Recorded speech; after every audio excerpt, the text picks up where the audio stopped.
বাবা একটু এইদিকে বেঁকে বলতে তাহলে আমার মাইকে আলোটা চলে। ওম যস্য প্রসাদাৎ ভগবৎ প্রসাদ যস্য প্রসাদান্ন গতি কুতোপি ধ্যায়ং স্তুবং স্তস্য যশস্তি সন্নং বন্দে গুরসি চরণারবিন্দং আজানুলম্বিত ভুজৌ কনকাবদাতৌ সংকীর্তনৈক পিতরৌ কোমলায়তাক্ষৌ বিশ্বম্বরৌ দ্বিজবরৌ যুগধর্মপালৌ বন্দে জগৎপ্রিয়করৌ করুণাবতারৌ কালান্নষ্টং ভক্তিযোগং নিজং ইয়া প্রাদুষ্কর্তুং শ্রীকৃষ্ণ চৈতন্য নামা আবির্ভূতস্তস্য পাদারবিন্দে গাঢ়ং গাঢ়ং লিয়তাং চিত্তভৃঙ্গ নিত্যানন্দ নমস্তুভ্যং প্রেমানন্দ প্রদায়িনে কলৌ কল্মষনাশায় জাহ্নবাপতয়ে নমঃ বরাহাপিয়াভিরামং মৃগমদ তিলকং কুণ্ডলাক্রান্ত গণ্ডং কঞ্জাক্ষং কম্বুকণ্ঠং স্মিত শুভগমূকং সাধরেণ স্তবেনুং শ্যামং শান্তং ত্রিভঙ্গং রবিকর বসনং ভূষিতং বৈজয়ন্তা বন্দে বৃন্দাবনস্থং যুবতী শতবৃতং ব্রহ্ম গোপাল ভীষং মহাভাব স্বরূপাতং কৃষ্ণ প্রিয়া বরিয়সী প্রেম ভক্তি প্রদে দেবী রাধিকে তং নমাম্যহং বৃন্দা বৈ তুলসী দেব্যৈ প্রিয়া বৈ কেশবস্য চ কৃষ্ণ ভক্তি প্রদে দেবী সত্যবত্যৈ নমো নমঃ বাঞ্ছাকল্পতরুভ্যশ্চ কৃপা সিন্ধুভ্য এব চ পতিতানাং পাবনেভ্যো বৈষ্ণবেভ্যো নমো নমঃ তুলসী কাননং যত্র যত্র পদ্মবনানি চ পুরাণ পঠনং যত্র তত্র সন্নিহিত হরি জয় রূপ সনাতন ভট্ট রঘুনাথ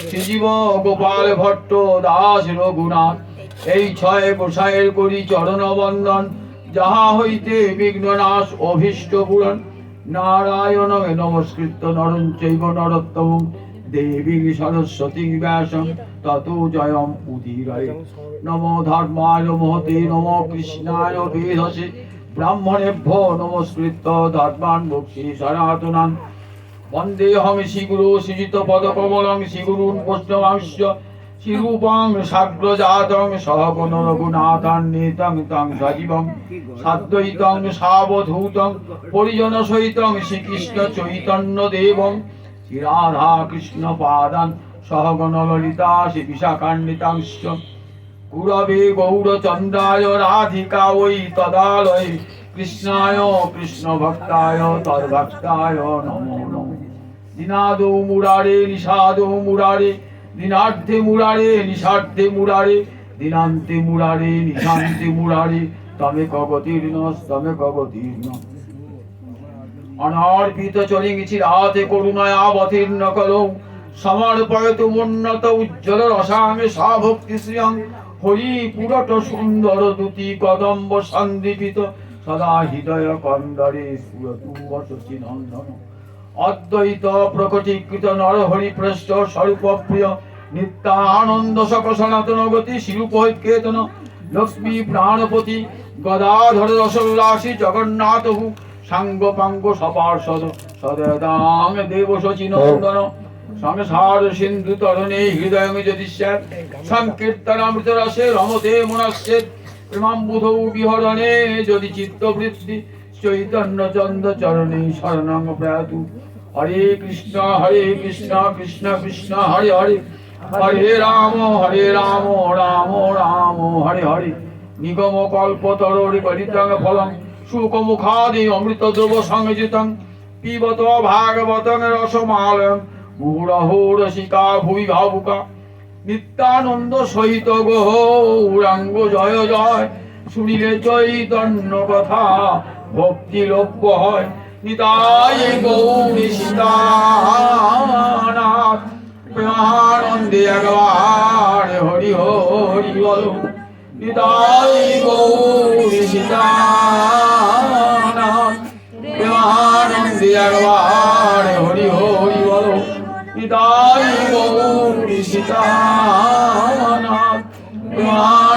একবার হরি হরি বল। হইয়াছেন হবেন আমার মহাপ্রভুর যত দাস, সবার চরণ বন্দি দন্তে করি ঘাস।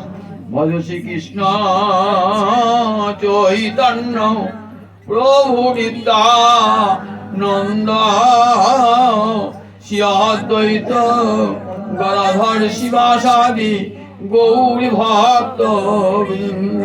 জয় নিতাই জয়।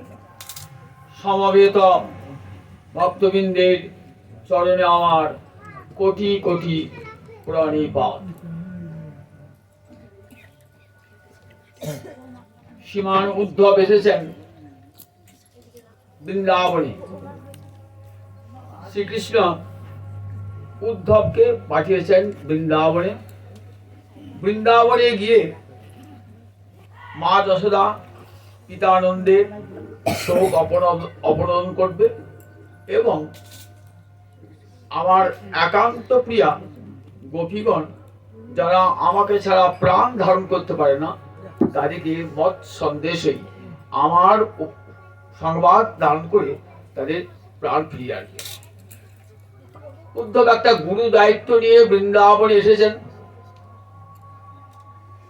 মা যশোদা পিতানন্দকে সান্ত্বনা দিতে গিয়ে দেখলেন যে মা যশোদা এবং পিতানন্দ কৃষ্ণ ভক্তির এত উচ্চ সীমায় অবস্থিত যেখানে আমার প্রবোধদান বা জ্ঞান দান ব্যর্থ হয়ে যাবে। বুঝুন আবার উদ্ধব কেমন। উদ্ধবের পরিচয় সুখদেব দিয়েছেন, বিশিনাং প্রবল মন্ত্রী কৃষ্ণস্য দ্বৈত সখা, শিষ্য বৃহস্পতি সাক্ষাৎ উদ্ধব বুদ্ধি সত্তম। উদ্ধবের পরিচয় সুখদেব সবাইকে শুনিয়েছেন। বৃষ্ণিবংশ মানে যদুবংশের সর্বশ্রেষ্ঠ মন্ত্রী, বিষ্ণাং প্রবল মন্ত্রী, কৃষ্ণস্য দ্বৈত সখা, আবার কৃষ্ণের প্রাণ প্রেষ্ঠ সখা, শিষ্য বৃহস্পতি সাক্ষাৎ। বেদ বিদ্যা শিখেছেন এই জগতে নয়, পার্থিব জগতে নয়, স্বর্গে গিয়ে দেবগুরু বৃহস্পতির কাছে গিয়ে বেদ বিদ্যা শিখেছেন। শিষ্য বৃহস্পতি সাক্ষাৎ। উদ্ধব বুদ্ধি সত্তম। উদ্ধব তাই বুদ্ধিতে উদ্ধব সকলের সেরা। হে উদ্ধব, একদিকে জ্ঞানী শ্রেষ্ঠ, আবার একদিকে ভক্ত শ্রেষ্ঠ। জ্ঞান এবং ভক্তি উভয়ের মণিকাঞ্চন যোগ হয়েছে উদ্ধবের মধ্যে। সেই উদ্ধব বৃন্দাবনে গিয়ে দেখছেন যে বৃন্দাবনে মা যশোদা পিতানন্দের কেমন কৃষ্ণ প্রতি, কত উঁচু পর্দায়। মা যশোদা পিতানন্দকে উপদেশ প্রবোধ দান করতে গিয়ে মনে হলো জগতের জীব তো কৃষ্ণ বলে কাঁদে না। তা দেখো, জগতের জীব তো কৃষ্ণ বলে কাঁদে না, সবাই বিষয় নিজের স্ত্রী পুত্রের জন্য কাঁদে, নিজের প্রিয়জনের জন্য কাঁদে, ভগবানের জন্য কেউ কাঁদে না। আর মা যশোদা আর পিতানন্দ কৃষ্ণ বিরহে অবিরত নয়ন জলে তার অশ্রু ঝরছে, দুটি নয়ন হতে অশ্রু ঝরছে। আর সেই নন্দ যশোদাকে আমি কেমন করে বলি যে আপনার কৃষ্ণের জন্য কেঁদেন না, জগতের জীব কৃষ্ণ বলে কাঁদুক, এটাই তো চাই। তাই ভাবলেন, বলছেন উদ্ধব মা যশোদা পিতানন্দকে, আপনারা কাঁদছেন কেন কৃষ্ণের জন্য? যে কৃষ্ণকে আপনারা পুত্র ভাবছেন, সেই কৃষ্ণ আমাদের পুত্র নয়, সে সাক্ষাৎ নারায়ণ।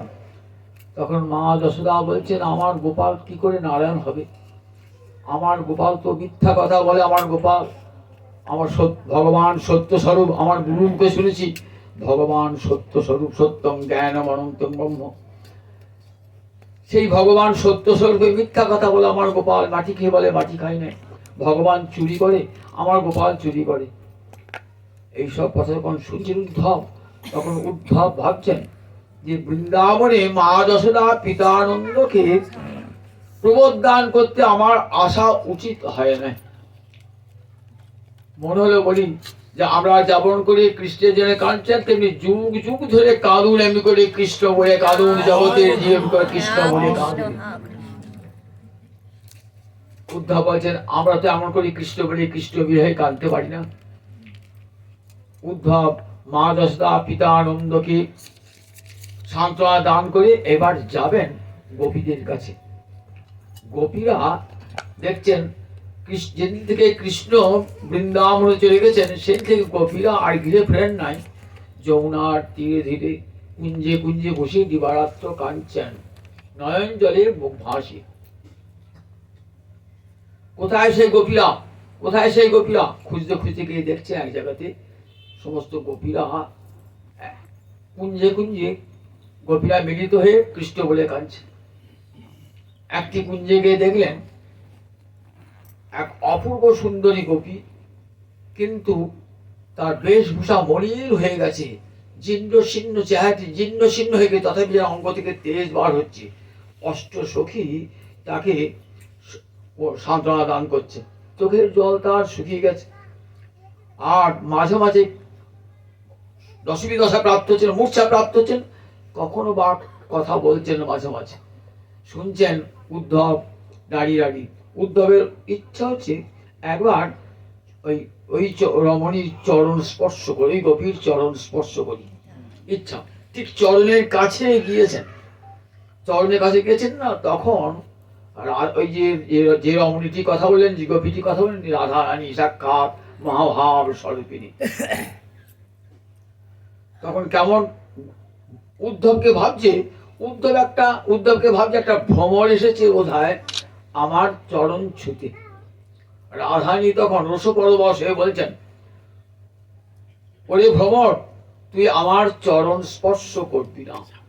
ভ্রমর যারা বলছে, আমি এসেছি তোমার প্রভুর কাছ হতে, তোমার চরণ স্পর্শ করার অধিকার আমার আছে। মধুপ কিতব বন্ধ স্মাস কৃষাঙ্ঘ্রিম। ওয়ে মধুপ, ওয়ে মধুকর, তুই কিতব বন্ধ, তুই কিতব মানে কপটের বন্ধু, কপটের বন্ধু তুই কপটি। কপটের সঙ্গে কার বন্ধুত্ব হয়? যে কপটটাই হয়, যে মধু মত্ত, যে মাতাল, সে মাতালের সঙ্গে বন্ধুত্ব হয়। যে গাঁজা খায় সে গাঁজাখোরের সঙ্গে তার বন্ধুত্ব হয়। কপটের সঙ্গে বন্ধুত্ব কার হয়? কপটের হয়। তাই তুই কপটের বন্ধু, আমার চরণ স্পর্শ করবি না। মধুপ কিতব বন্ধ মা স্পর্শ অঙ্গি, আমার এই চরণ স্পর্শ করবি মা মানে না, আমার চরণ স্পর্শ করবি না। ভ্রমর তো মধু পান করে, ফুলে ফুলে মধু পান করে।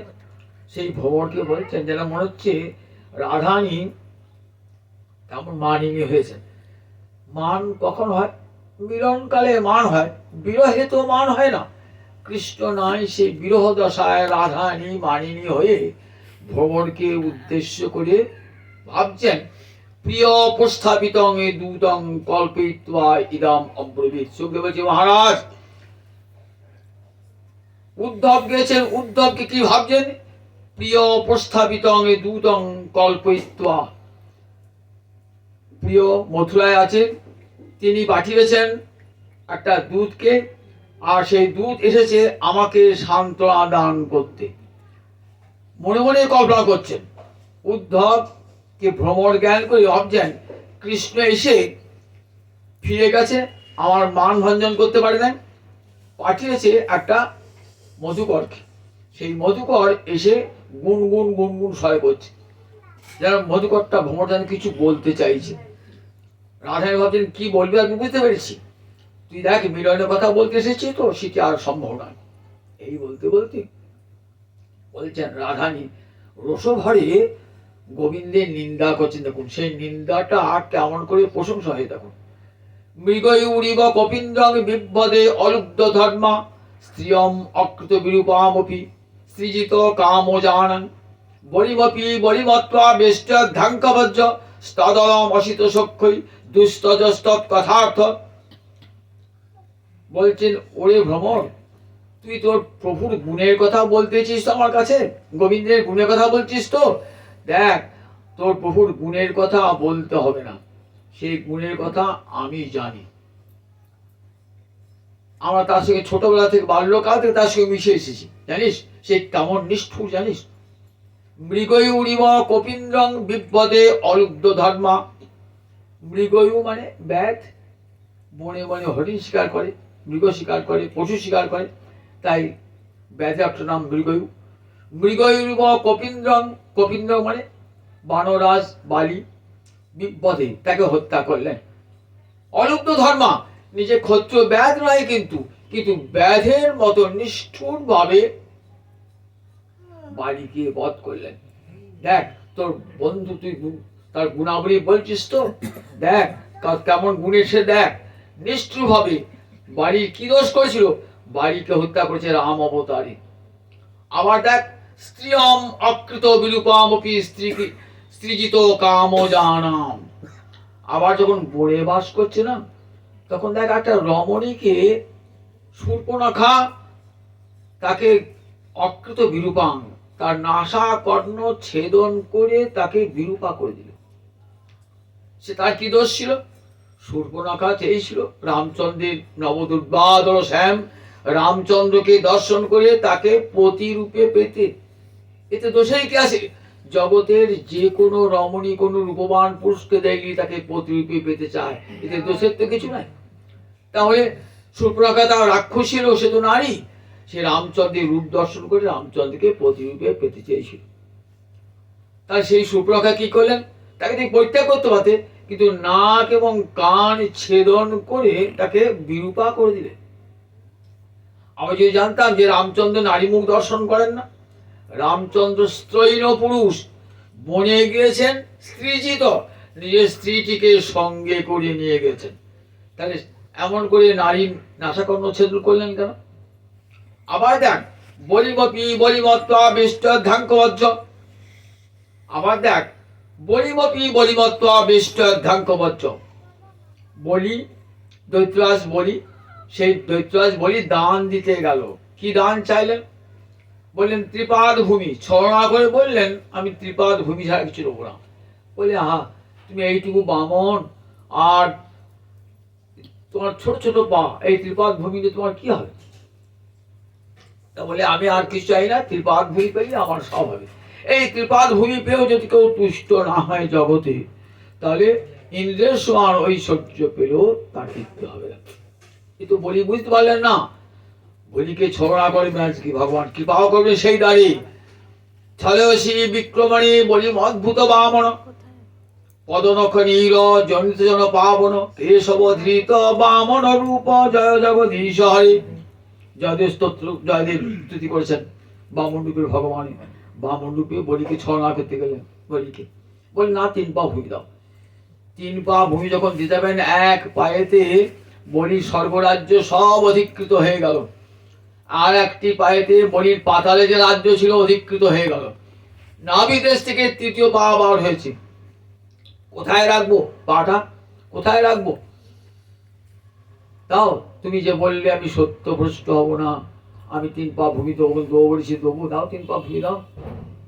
তখন বলি বলছেন প্রভু আমি সত্য ভ্রষ্ট হব না, কিন্তু প্রভু তুমি সত্য ভ্রষ্ট হয়েছো।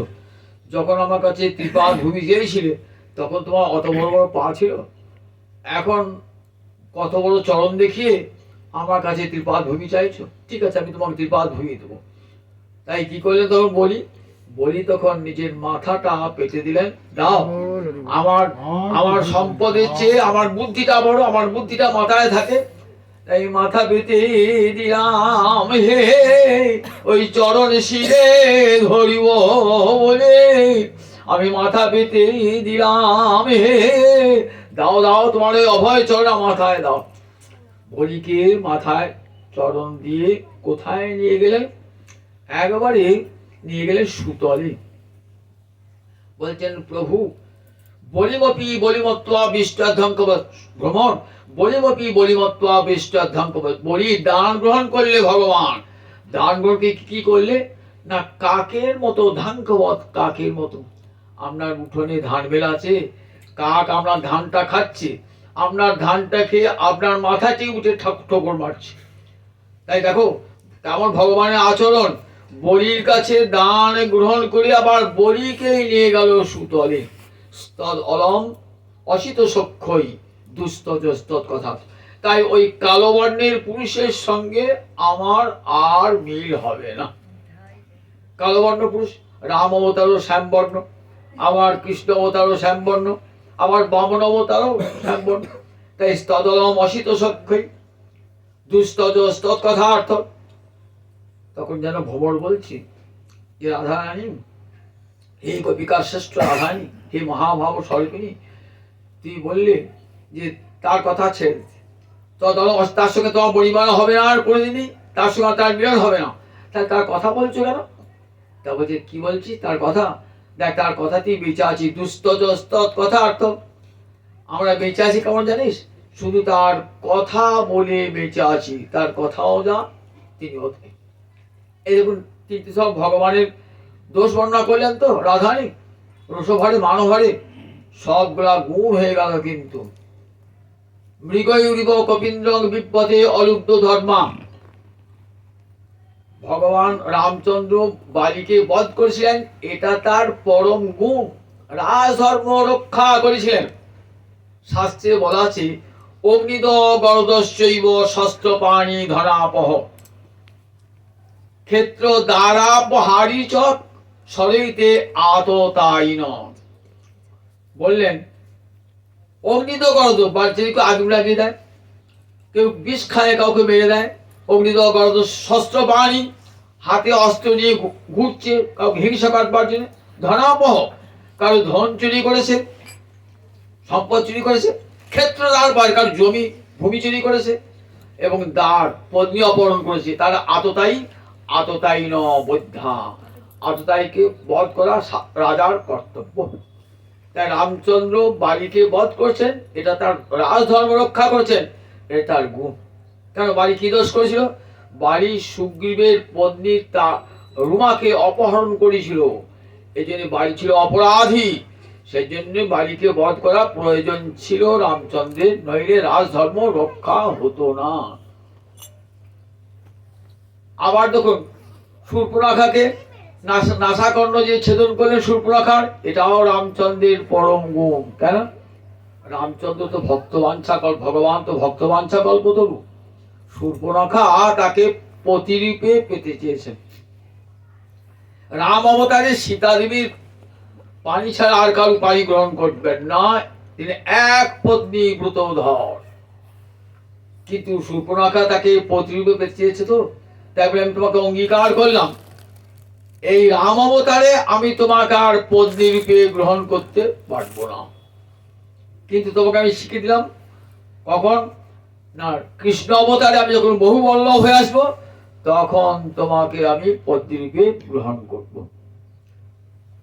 নাসাকর্ণ ছেদন করে কি করলেন? বলছে দেখো ভগবান যখন ভোগ লাগাতে হয় না, তখন কি করতে হয়?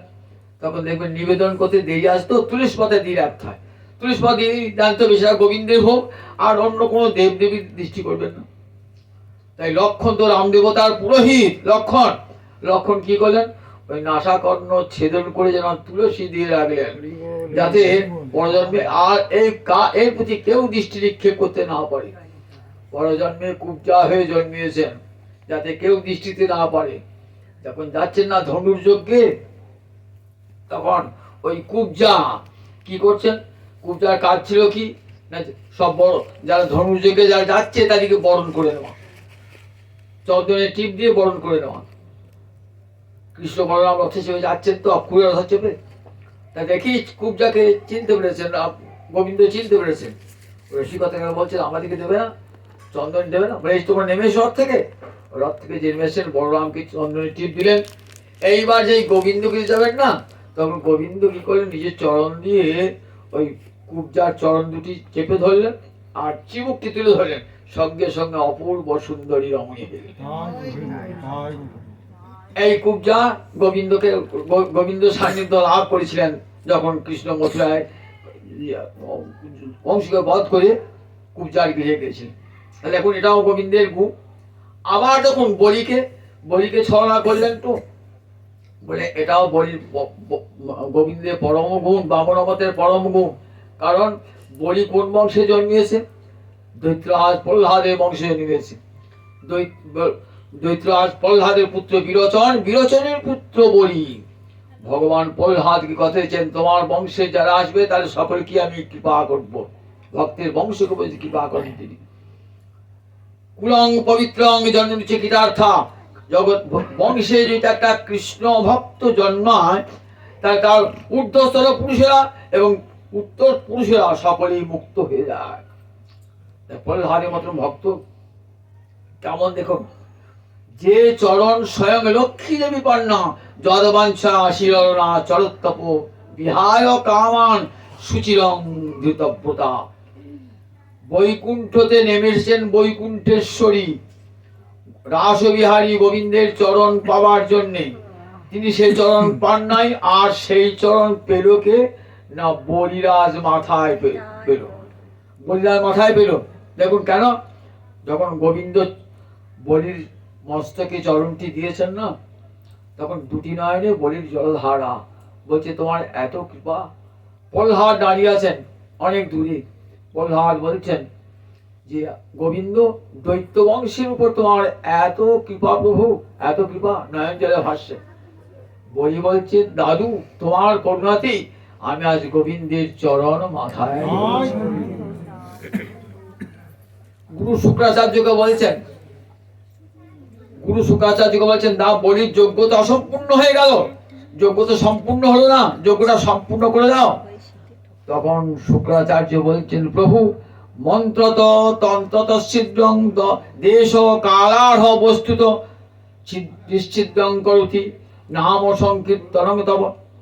বলছেন দেখো, যে কোনো যজ্ঞ করতে গিয়ে যদি দেশ কাল দ্রব্যাদির কোনো ত্রুটি থাকে, সর্বং করতে নিশ্চিদ্রং নাম সংকীর্তনং তব, তোমার নামে সেটি সম্পূর্ণ হয়ে যায়, সমস্ত ছিদ্র ত্রুটি দূর হয়ে যায়। দেখেন না, আপনি যখন বিয়ে পৈতে অন্নপ্রাশন উপনয়ন করি, শেষে কি বলেন? কৃষ্ণ নাম করান। কারণ যদি আমার যজ্ঞেতে, আমার অর্চনাতে, আমার মন্ত্রে কোনো ভুল থাকে, তাহলে নামের দ্বারা সেটা পূর্ণ হয়ে যায়। শেষকালে বলায়, দেখবেন পুরোহিত বলায়, শেষকালে বলায় যদক্ষরং পরিভ্রষ্টং মাত্রাহীনং চ তবে পূর্ণং ভবতি তৎসর্বং তৎপ্রসাদাৎ জনার্দন। ভক্তিহীনং ক্রিয়াহীনং বলে মন্ত্র বলায় যে আমি ভক্তিহীন, আমি ক্রিয়াহীন, আমি হে গোবিন্দ, আমার যেটা পূজা করতে গিয়ে, অর্চনা করতে গিয়ে ত্রুটি হলো, সব তোমার কৃপায় নিশ্চিত হয়ে যাক। তাহলে যার কৃপাতে যজ্ঞ পূর্ণ হয়ে যায়, নিশ্চিত হয়ে যায়, সেই যজ্ঞেশ্বর তুই বলির মাথায় চরণ রেখেছে প্রভু, আর কি বলির কৃপা করতে বাকি আছে? রাধানী এমনি করে ভ্রমর ভেবে বলছেন দুস্তত কথা অর্থ। রাধানী নয়ন জল শুকিয়ে গেছে। রাধানী কাঁদছেন, কি বলি? অতি শীতল মলয়ানিল মন্দ মন্দ বহনা, হরি বই মুখী আমারি অঙ্গ মদনা নলে দহনা। রাধানী কাঁদছেন, ওরে ললিতা, ওরে বিশাখা, দেখ মলয় পবন যেন এখন না বয়।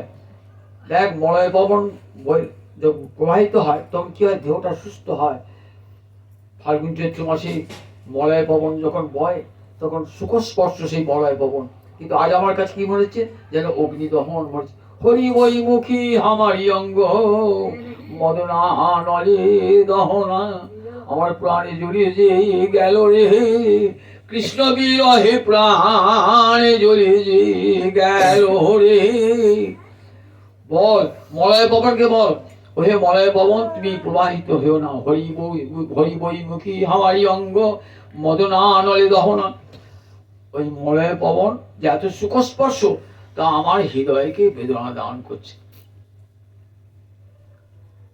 কোকিলাবন কুহুকুশরে ঝঙ্কারে অলি কুসুমে, হরিলাল সে তরু ত্যাগ যাব পাব কোন জনমে। বলছি দেখ কোকিলগণকে বল, আর যেন কুশলে গান না করে, ভ্রমর যেন গুঞ্জন না করে। আবার দেখ দেখ ললিতা বিশাখা, আমি যখন প্রাণ পরিত্যাগ করবো না, তখন তোমরা আমার কাছে রেখে কৃষ্ণ কৃষ্ণ নাম শোনাবি, যাতে পরজন্মে হরি পাও তো আনো জনমে। হরিলাল সে তরু ত্যাগ যাব পাও তো আনো জনমে। কৃষ্ণ কৃষ্ণ বলতে প্রাণ পরিত্যাগ করে পর জন্মে কৃষ্ণ পাবো, এ জন্মে কৃষ্ণ পেলাম না রে, যেন পর জন্মে কৃষ্ণ পাই রে। ওরে গোপীগণ সখীগণ সব আমার কাছে বুঝতাম, এই ভাবটি আজ আমার মহাপ্রভুর হৃদয়ে দেখা দিয়েছে। গোপী ভাব, গোপী গোপী গোপী বলে কাঁদছে। দিবারাত ওরে ও ললিতা, ও বিশাখা কোথায় আছিস, এই বলে কাঁদছেন, দিবারাত্র কাঁদছেন গোপী গোপী বলে। ঠিক সেই সময়ে এক পড়ুয়া এসেছে, এসে বলছে যে আচ্ছা নিমাই, তুমি গোপী নাম করছো কেন? কৃষ্ণ নাম করলে জীবের মুক্তি হয়, গোপীর নাম করলে কি হয়? গৌরহরি তখন ভাবটি কেমন, রাধারানীর ভাবে আবিষ্ট হয়ে রয়েছেন। যখন কৃষ্ণ বিরহী যন্ত্রণা ভোগ করতেন না, তখন গোপীগণকে কাছে বসাতেন, গোপীরা সান্ত্বনা করতেন, বলতেন আর গোবিন্দ রাধারানী কি ভাবতেন, আর কৃষ্ণ নাম করবো না, যে কৃষ্ণ নামে এত জ্বালা এত দুঃখ, আর কৃষ্ণ নাম করবো না, গোপী নামই করবো। মহাপ্রভু আমার সেই ভাবে রাধা ভাবে আবিষ্ট হয়ে কাঁদছেন গোপী গোপী বলে। পড়ুয়া এসে বলছে তুমি কেন গোপী নাম করছো, কেন কৃষ্ণ নাম করো? তখন মহাপ্রভু ক্রুদ্ধ হয়ে একটা লাঠি নিয়ে তাড়া করলেন। তখন সেই ব্রাহ্মণ বললেন দেখো নিমাই, জগন্নাথ পণ্ডিতের পুত্র নিমাই এত বড় স্পর্ধা, আমাদেরকে লাঠি নিয়ে তাড়া করে এলো। আমি কি দোষ করেছিলাম? বললাম কৃষ্ণ নাম করছো কেন, কৃষ্ণ নাম না করে গোপী নাম করছো কেন? দেখো আমরাও যে সে লোকে ছেলে নয়, আমরাও পণ্ডিত। এই বলে ষড়যন্ত্র করতে লাগলেন চতুর্দিকে। নিমাই পণ্ডিত কটূক্তি করতে লাগলেন। মহাপ্রভু মনে বড় ব্যথা পেলেন, নিতাই চাঁদকে ডেকে বলছেন, করিল পিপ্পলি খণ্ড ক ফিরি বাড়িতে, উল্টিয়া ক পারো বাড়িল দেহেতে। দেখো শ্রীপাদ, আমি ভেবেছিলাম জগৎজীবকে সকলকে কৃষ্ণ নাম দান করব, কৃষ্ণ নাম দিয়ে জগৎকে উদ্ধার করব, কিন্তু হলো না। পিপ্পলি খণ্ড, বৈদ্যেরা পিপুল খণ্ড দেয়, যার কফ রোগী তাদেরকে দেয়, যারা খুব কফের আধিক্য, সেটা খেলে পরে কি হয় না, কফটা দূর হয়ে যায়। তা পিপুল খেলে কফ তো কমে যায়, কফ বেড়ে গেল। আমি দিতে এলাম হরিনাম, হরি বিদ্বেষী হয়ে গেল অনেক লোক। তাই প্রভু আমি আর তাই শোনো, আমি নিশ্চিবাদ, আমি আর সংসারে থাকবো না। শিখা সূত্র দূর করে মস্তক মুন্ডন করে জগৎজীবের দ্বারে দ্বারে কৃষ্ণ নাম দান করব। তখন সন্ন্যাসী বুদ্ধিতে দেখো আমি কি করব, ভিক্ষা চাইব যুগের দ্বারে দ্বারে। যারা আমার বিরোধী, যারা আমাকে কটূক্তি করে, তারাও আমাকে দেখে তারা কৃপা করে কৃষ্ণ নাম বলবে, জীবের দ্বারে দ্বারে কৃষ্ণ নাম বলাবো। মহাপ্রভু সন্ন্যাস গ্রহণ করার পূর্বেতে এই ভাবটি মহাপ্রভুর অন্তরে দেখা দিয়েছে। মহাপ্রভুর অন্তরে রাধানী যে ভাব, সেই ভাব রাধা ভাব অতি সুবৃতম নৌমি কিশোর স্বল্পম, রাধানী ভাব যে অন্তরে পোষণ করেছে। নিতাই চাঁদ বললেন দেখো প্রভু, কেন সংসার ত্যাগ করে যাবি? এখানে বসে হরিনাম করলে কৃষ্ণ ভজন হবে না? গৃহ থেকে কৃষ্ণ ভজন হয় না? বললেন দেখো গৃহ থেকে সর্বত্যাগ না করলে কৃষ্ণ ভজন হয় না। রাধানী বলেছিলেন সর্বধর্মান পরিত্যাজ্য মামেকং শরণং ব্রজ। রাধানী তাই সর্বধর্ম পরিত্যাগ, তার শেষ বাণী সর্বধর্মান পরিত্যাজ্য মামেকং শরণং ব্রজ। এটা দেখেছিলেন কি জগতে, ব্রজগোপীরা জগৎকে দেখেছি যে কেমন করে সর্বধর্ম পরিত্যাগ করে গোবিন্দ ভজন করতে হয়। তাই সংসার ত্যাগ করে, সর্বধর্ম ত্যাগ করে, সব ত্যাগ করে কৃষ্ণ ভজন না করে প্রাণনাথ গোবিন্দকে পাওয়া যায় না। তাই আমি সর্বস্ব ত্যাগ করবো, শিখাসূত্র মুন্ডন করি। গদাধর কাঁদছেন, শিবাস কাঁদছেন, প্রভু দেখো এই সংসার থেকে গারস্থ তুমি করবেন, তুমি চলে সংসার থেকে তুমি চলে যাবে। সবার অন্তরে এই সবাই বলা বলি কানাঘুষি করছে, তো মা শচীদেবী শুনতে পেয়েছে। মা শচীদেবী জানতে পেরে একদিন বলছেন, দেখছেন আমার গৌরীমায়ের কেমন যেন মনের ভাবটা যেন কেমন বদলিয়ে গেছে। টুলে কত ছেলে পড়াতো, কত উদ্যম সহকারে, আর আমার নিমাই কেন হয়ে গেল? মায়ের মনে চির ব্যথা, দীর্ঘকালের ব্যথা। কি ব্যথা? 8টি কন্যা পর পর মরে গেছে। তারপর সোনার ছেলে বিশ্বরূপ সন্ন্যাস গ্রহণ করেছে। স্বামী জগন্নাথ মিশ্র তাকে ছেড়ে চলে গেছে, একমাত্র নিমাইকে পেয়ে জীবন ধারণ করেছেন মা। দিবারাত্র নিমাই নিমাই নিমাই করেন। একদিন বলছে, হ্যাঁ নিমাই, আমি কানাঘুষ শুনছি তুই কি সংসার ছেড়ে চলে যাবি? দেখ আমি তো অভাগিনী জননী, দেখ আমার 8টি কন্যা চলে গেছে, বিশ্বরূপ সোনার ছেলে চলে গেছে, তোর পিতা চলে গেছে, আমি থাকবো কি? তখন বলছি, দেখো মা, মাকে ছেড়ে তুমি কেমন করে লোককে ধর্ম বোঝাবে? দেখো জগতে সবাই মাতা পিতাকে আগে সেবা করে, তবে জগতে ধর্ম প্রচার করে। শাস্ত্রে বলেছে, দেখো মাতা জননী জন্মস্ব স্বর্গাদেবী গরিয়সী, জননী এবং জন্মভূমি স্বর্গ থেকেও বড়। আর সেই জননীকে পরিত্যাগ করে কেমন করে ধর্ম তুই বোঝাবে? জগতে কেউ নিজের জননী নিজের জনককে পরিত্যাগ করে জগতে কেউ ধর্ম প্রচার করতে পারে না। তুমি ধর্মময় কেমন করে আমাকে পরিত্যাগ করতে যাবে? তুমি বলছিল, মা তুমি আমার জন্মে জন্মে জননী, তোমাকে ত্যাগ করার কথা কখনোই আমি ভাবতে পারি না মা। এক জন্মে তুমি ছিলে পৃষ্টি, তখন তখন আমি তোমার সন্তান ছিলাম। পরের জন্মে তুমি অদিতি হয়েছিলে, তখন আমি তোমার পুত্র বামন রূপে জন্মগ্রহণ করেছিলাম। তারপরে তুমি মা দেবতী হয়েছিলে, আমি তোমার পুত্র কপিল রূপে এসেছিলাম। তারপরে তুমি দেবকী রূপে এসেছিলে, আমি তোমার পুত্র হয়েছিলাম। আবার দেখো কৌশল্যা রূপে যখন এসেছিল, তখন আমি তোমার পুত্র হয়েছিলাম। আমি জন্মে জন্মে আমি তোমার পুত্র মা। আমি যেখানে থাকি না মা, আমি সব সময় তুমি ডাকলেই আমি সেখানে আছি। তাই মহাপ্রভু ক জায়গায় থাকেন বলুন দেখি? 4 জায়গায়। শচী রন্ধনে সব সময় রয়েছেন গৌরহরি, শচীমা রানলি আমার সেখানে গৌরহরি খেতে চলে আসেন। আর শিবাসের অঙ্গনে সব সময় রয়েছে আমার মহাপ্রভু, শিবাসের অঙ্গনে। আর কোথায় রয়েছেন? নিত্যানন্দের নর্তনে রয়েছে আমার মহাপ্রভু। শিবাস অঙ্গনে নিত্যানন্দের নর্তনে সব সময় আমার মহাপ্রভু রয়েছেন।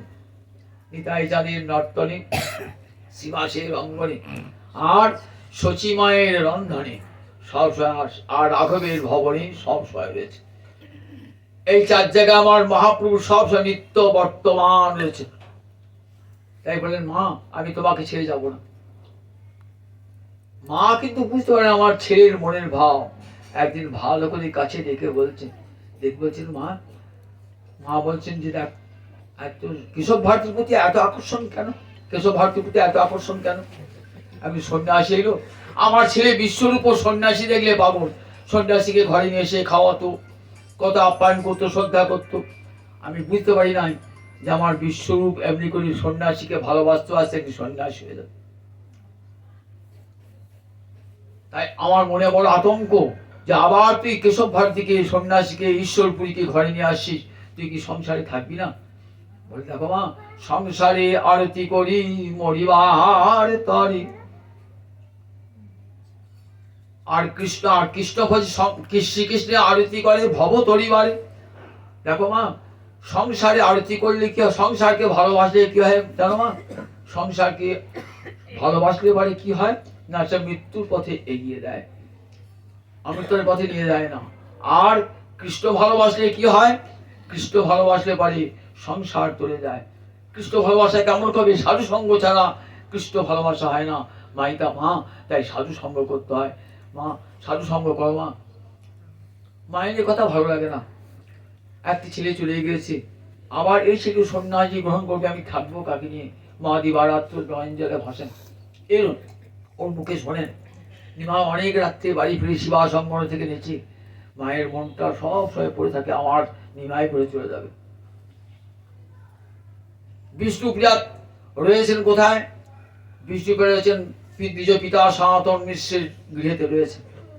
সেখানে শুনলেন তার স্বামী নাকি সন্ন্যাস গ্রহণ করবে। বিষ্ণুপ্রিয়া ছুটে এসেছে, ছুটে এসে একদিন দেখছেন তার স্বামীর মনোবৃত্তি যেমন কেমন পাল্টিয়ে গেছে। একদিন নির্জনে ঘরে পেয়েছেন, পেয়ে বলছেন, দেখো আমি শুনলাম তুমি নাকি সন্ন্যাস গ্রহণ করবে। দেখো তুমি চিন্তা করো তোমার বৃদ্ধা জননীর কথা। তুমি যদি সংসার ত্যাগ করে চলে যাও, তাহলে তোমার বৃদ্ধা জননী কেমন করে জীবন বাকি জীবনটি কাটাবে? বলে দেখো তুমি তাকে শোকমুক্ত করবে, তুমি রইলে তুমি তাকে সান্ত্বনা দান করবে। বিষ্ণুপ্রিয়া কেঁদে চলেছে। বিষ্ণুপ্রিয়া জানছেন আমার স্বামীর মনটি কেমন যেন ঘুরে গেছে। সন্ন্যাসের আগের দিন রাত্রিরে সেদিন সারা নবদ্বীপ ঘুরেছেন আমার মহাপ্রভু, সব দেখে যাচ্ছেন। আর তো দেখা হবে না নবদ্বীপ, সব দেখে যাচ্ছেন। গঙ্গার তীরে বসেছেন। গঙ্গাকে দেবী সুরেশ্বরী ভগবতী গঙ্গে ত্রিভুবন তারিণী তরল তরঙ্গে শঙ্কর মৌলি নিবাসিনী বিমলে মমতিরাস্তাহাং তব পদ কোমলে। মা গঙ্গাকে প্রণাম জানিয়ে সন্ধ্যাবেলা এসে বলছেন, সব ভক্তকে যেন আকর্ষণ করেছে। সকল কি কি বলছেন, ভজ কৃষ্ণ কহ কৃষ্ণ লহ কৃষ্ণ নাম, কৃষ্ণ ছাড়া কেউ অন্য না ভাবি ও আন, কৃষ্ণ ছাড়া যেন আর অন্য কিছু ভেবো না বলছেন। তখনও ভক্ত সমর্থক জানতে পারেন নাই মহাপ্রভু আজ রাত্রিটি কেটে পরের দিন সন্ধ্যা চলে যাবেন নবদ্বীপ ছেড়ে, জানতে পারেন না। নয়ন জলে ভাসছেন মহাপ্রভু কৃষ্ণ নাম করতে করতে। শ্রীধর এসেছেন একটা লাউ নিয়ে, শ্রীধর এসেছেন। শ্রীধর যে শ্রীধরের কাছে থন মোচা খেয়ে খেতেন, সেই শ্রীধর এসেছে একটা লাউ নিয়ে। লাউয়ের পায়েস খেতে মহাপ্রভু খুব ভালোবাসতেন। লাউ তো আছে, দুধ তো নাই। ঠিক দেখুন ভগবান খেতে চেয়েছেন তো সঙ্গে সঙ্গে একজন দুধ নিয়ে এসেছে। মা বলে, মা আজকে রাত্রি দুধ লাগাও, আর তো কাল সবে না সকাল, আজকে রাত্রি দুগ্ধ তুমি অর্থাৎ লাউয়ের পায়েস লাগাও। সঙ্গে সঙ্গে মা শচী রন্ধন করে দিলেন, গোবিন্দকে নিবেদন করে প্রসাদ গ্রহণ করলেন। সব ভক্তের একে একে চলে গেলেন। এবার নিজ ঘরে প্রবেশ করেছেন। বিষ্ণুপ্রিয়া দেবী নয়ন জলে ভাসতে ভাসতে ঢুকেছেন। নিদ্রা ছল করে শুয়ে আছেন মহাপ্রভু। বহু কষ্টে কি করছেন, হাতটি গরম করে চরণটি দিয়েছেন। টস টস করে চোখের জল পড়ছে গৌর হরির চরণে। নিয়ে গেছেন, কিনে গেছেন ফুলের মালা, আর রেকাবিতে চন্দন নিয়ে গেছেন প্রভুকে সাজাবেন বলে। অনেক কষ্ট করার পর উঠেছেন, দেখছেন বিষ্ণুপ্রিয়ার নয়ন জল পড়ছে, টস টস করে পড়ছে। উঠে বলছে, বিষ্ণুপ্রিয়া তুমি কেন কাঁদছো বিষ্ণুপ্রিয়া? তা বললেন, আমি শুনলাম তুমি নাকি সন্ন্যাস গ্রহণ করবে। দেখো অভাগিনী মা কেমন করে থাকবেন, আবার আমাকে ছেড়ে অভাগিনী করে তুমি কোথায় যাবে? সন্ন্যাস বড় কঠোর ধর্ম, তুমি কেমন করে, দেখো তুমি কেমন করে এই দুঃখ সহ্য করবে, আর তোমার সন্ন্যাসে আমরা কি সুখে থাকতে পারবো? বলেন, দেখো বিষ্ণুপ্রিয়া, আমি মায়ের অনুমতি ছাড়া আমি কোথাও যাব না, তুমি নিশ্চিন্ত থাকো। এদিকে মায়ের কাছে কিন্তু অনুমতি নিয়ে নিয়েছেন। কিরকম? মাকে দেখাতে দেখাতে মাকে দেখালেন চতুর্ভুজ মূর্তি কৃষ্ণমূর্তি দর্শন করালেন। মা কৃষ্ণমূর্তি দর্শন করে কাঁদতে কাঁদতে মা যখন প্রায় অজ্ঞান হয়েছেন, তখন দেখলেন নিমায়ের মধ্যে কৃষ্ণমূর্তি দর্শন করলেন।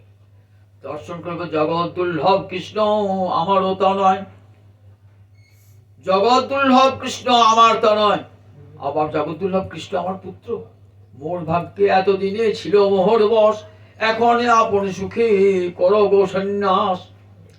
মুখে বলে, মায়ের অনুমতি ছাড়া যাবেন না তো? মায়ের মুখ দিয়ে বলালেন যে দাও। বলছে, মা তুমি আমার সুখ চাও, আমার সুখ যদি চাও তাহলে মা তুমি অনুমতি দাও। না, আমি তোকে অনুমতি দিতে পারি না। কিন্তু এখন এমনই কৃষ্ণ মায়ায় মোহিত হয়ে গেলেন না, চতুর্ভুজ মূর্তিকে বলছেন জগৎ দুর্লভ কৃষ্ণ আমারও তা নয়। জগতে কেউ তোমাকে বসে রাখতে পারে না। একদিন আমার ভাগ্যে তুমি আমার বসে ছিলে, এখন আপন মনসুখে করো গো সন্ন্যাস। বলার পরে সম্বিত ফিরে এসছে। মা বলছেন, ছি ছি ছি ছি, এই আমি কি বললাম? দুষ্টা সরস্বতী আমার জিহ্বায় আমি নিজের সন্তানকে নিজ হাতে বিসর্জন দিলাম। নয়ন জলে ভাসছে। মায়ের অনুমতি দিয়েছেন তো? বলছে, না না, মা হয়তো আর বেশি দিন বাঁচবেন না বলে তোমাকে অনুমতি দিয়েছেন, আমি তোমাকে কি কোনো অনুমতি দেবো? তখন বিষ্ণুপ্রিয়া দেখছেন প্রায় অর্ধ মূর্ছিত অবস্থায়, বিষ্ণুপ্রিয়া দেখছেন গৌরাঙ্গ হরি চতুর্ভুজ মূর্তি ধারণ করেছেন। বলছেন, দেখো তোমার নাম তো বিষ্ণুপ্রিয়া, দেখো বিষ্ণুকে ভালোবেসে জীবন সার্থক করো। বলছে, আমি বিষ্ণুপ্রিয়া নই, আমি গৌরাঙ্গ প্রিয়া। গৌর হরি চরণে পড়ে নয়ন জল ভাষা, আমি বিষ্ণুপ্রিয়া নহি গো, আমি বিষ্ণুপ্রিয়া নহি গো, আমি যে গৌরাঙ্গ প্রিয়া বিষ্ণুপ্রিয়া নহি গো, আমি যে গৌরাঙ্গ প্রিয়া, আমি বিষ্ণুপ্রিয়া নহি গো। দু নয়নে জলধারায় ভাসছেন বিষ্ণুপ্রিয়া দেবী। গৌর হরি চাঁদ বদন খানা দেখে দেখছেন, ভাবছে আমি তো বিষ্ণুপ্রিয়া নই, আমি গৌরাঙ্গ প্রিয়া। তখন বিষ্ণুপ্রিয়াও অনুমতি দিতে পারতেন। দেখো বলে, দেখো বিষ্ণুপ্রিয়া, তুমি কাঁদবে, তুমি কাঁদলে জগৎ কাঁদবে, তুমি যখন কাঁদবে না তোমার কাঁদলে জগৎ কাঁদবে, আমি তো জগৎকে কাঁদবার জেনেছি। তখন বিষ্ণুপ্রিয়া বলে, আমার প্রিয়তমকে আমি বিশ্বে ছড়িয়ে দিলাম, জগজীব যাতে কৃষ্ণ বলে হাও কৃষ্ণ বলে কাঁদে। বিষ্ণুপ্রিয়ার অনুমতি লাভ হয়ে গেল। এবার যাবেন তো রাত্রিকালে আমার মহাপ্রভু, রাত্রি তো প্রায় 6 দণ্ড রাত্রি শেষ হতে বাকি আছে। শয়ন মন্দিরে আমার গৌরাঙ্গ সুন্দর, উঠিল রজনী শেষে, মনে দিল আস করিব সন্ন্যাস, ঘুচাব এ সব বেশে। রাত্রি তখন আর 6 দণ্ড বাকি আছে। উঠেছেন, উঠে দেখে ধীরে ধীরে বিষ্ণুপ্রিয়ার হাত থেকে নিজের দেহটি সরিয়ে আনছেন। বিষ্ণুপ্রিয়ার বদনপণে একবার চেয়ে রয়েছেন। আস্তে আস্তে মনে দৃঢ় আস করিব সন্ন্যাস, ঘুচাবো এ সব বেশে। বিষ্ণুপ্রিয়ার দিকে তাকিয়ে তাকে ধীরে আসছে, না মনকে শক্ত করতে হবে, সন্ন্যাস ধর্মগ্রহণ করতে গেলে মনকে শক্ত করতে হবে। চলে আসছে, মনে দিল আছে করিব সন্ন্যাস, ঘুচাবো এ সব বেশে। ওই ক্ষণ ভাবিয়া মন্দির ত্যাজিয়া, আইলা সুর ধ্বনি তীরে। এই কথা ভেবে নিজ গৃহ ত্যাগ করে কোথায় যান? সুরধ্বনি তীরে, গঙ্গার তীরে এসেছেন। 2 কর জুড়ি নমস্কার করিলা পরশনি রে। গঙ্গা জল স্পর্শ করছে, স্পর্শ করে গঙ্গাকে বন্দনা করছে, হে মা গঙ্গা, হরিপাদ পদ্ম তরঙ্গিনী গঙ্গা, কৃপা করে আমাকে গোবিন্দ চরণ পাইয়ে দাও, কৃষ্ণ কৃষ্ণ বলে পাইয়ে দাও। নয়ন জলে মুখ ভাসিয়ে কাঁদছে। গঙ্গা পরি হরি নবদ্বীপ ছাড়ি, কাঞ্চন নগর পথে। কাটোয়ার নাম কি ছিল? কাঞ্চননগর, পরে হয়েছিল কণ্টকনগর, তাতে কাটোয়া। গঙ্গা পরি হরি নবদ্বীপ ছাড়ি, কাঞ্চন নগর পথে। শুনি সবজন বিষাদে মগন, বজ্র পড়িল মাথে। সবাই যখন শুনলেন সে কথা, যেন মাথায় বজ্রপাত হলো। মহাপ্রভু চলে যাবে, সংসার ত্যাগ করে চলে গেছেন। শুনি বলছেন, পাষাণ সমান হৃদয় কঠিন, যেই শুনি গলি যায়। যাদের হৃদয় পাষাণ তুল্য, তাদেরও হৃদয়ে গলি গেছে। পশু পাখি ঝুড়ে গলয়ে পাথরে, এ দাস লোচন গায়। পশু পাখিও কাঁদছে না, আজ আমার মহাপ্রভু নবদ্বীপ ত্যাগ করেছেন তো, মহাপ্রভু নবদ্বীপ ত্যাগ করেছেন তো। নবদ্বীপ ত্যাগ করে গঙ্গা সাঁতার দিয়ে চলে এসেছেন কোথায়? একেবারে কাটোয়ায় কেশব ভারতীর কাছে এসে চলেছেন। পয়লা মাঘ আমাদের এখানে সন্ন্যাস উৎসব হয় তো, কিন্তু সব জায়গায় পয়লা মাঘ সন্ন্যাস হয় না। উত্তরায়ণ সংক্রান্তিতে আমার মহাপ্রভু সন্ন্যাস গ্রহণ ছিলেন, এটি অনেকেই বলেছে। উত্তরায়ণ সংক্রান্তি, এই পয়লা মাঘ থেকে উত্তরায়ণ পড়বে, সূর্যের গতিটা হবে উত্তর দিকে। কতদিন পর্যন্ত? আষাঢ় মাস পর্যন্ত, আষাঢ় সংক্রান্তি পর্যন্ত উত্তরায়ণ। তারপরে শ্রাবণ থেকে পৌষ মাস পর্যন্ত সূর্যের দক্ষিণায়ন। তারপরে যে উত্তরায়ণ সংক্রান্তিতে আমি সন্ন্যাস গ্রহণ করব। তাই উত্তরায়ণ সংক্রান্তি মাঘ মাসের সংক্রান্তি, মাঘ মাসের সংক্রান্তিতে সন্ন্যাস গ্রহণ করছেন। কিন্তু এখানে আমাদের কাটোয়া সব পয়লা মাঘ হয়।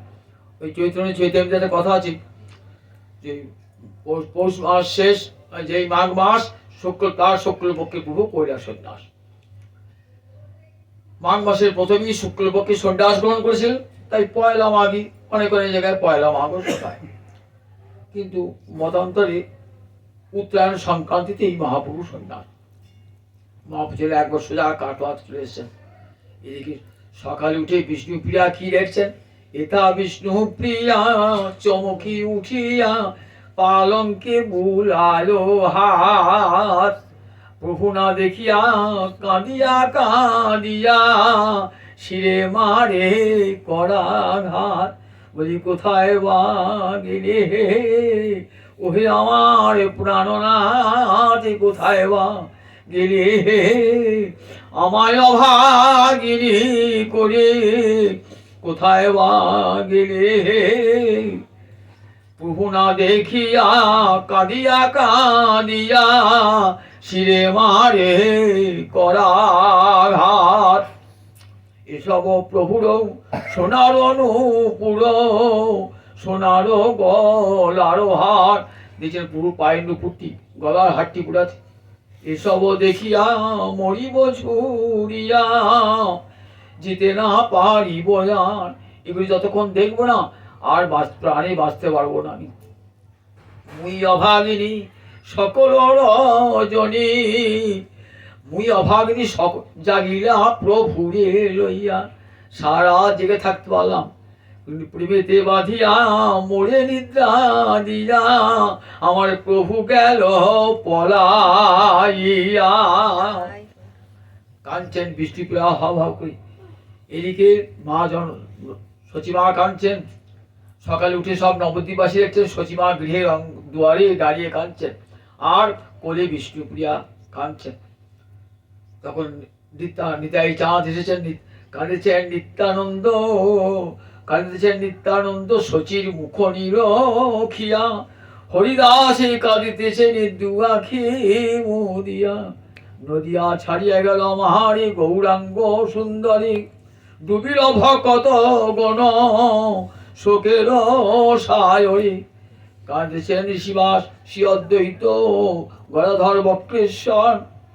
হরিদাস কাঁদছেন দুটি নয়ন মুদ্রিত করে, আর নিতাই চাঁদ কাঁদছেন সচিমার মুখের দিকে তাকিয়ে। মনে ভাবছে আমি সংকল্প, মা সচিমা আমি তোমার কোলে এসে আমার নিমাইকে বসাবো, কোনো চিন্তা করলো মা। ছুটে এসেছেন মহাপ্রভু কেশব ভারতীর চরণে পড়েছে। এসে কেশব ভারতীকে পূর্বেই পরিচয় হয়েছে নবদ্বীপে। কেশব ভারতীকে জানিয়ে দিয়েছেন আমি তোমার কাছে সন্ন্যাস গ্রহণ করবো। কেশব ভারতীকে শান্তিপণি মুনি, কেউ কেউ বলে অক্রূর, সেই অক্রূর এসেছেন। অক্রূর যেমন কৃষ্ণকে নিয়ে এসেছিলেন বৃন্দাবন থেকে মথুরায়, ঠিক তেমনি করে নদিয়া থেকে নিয়ে গেলেন এই এই অক্রূর।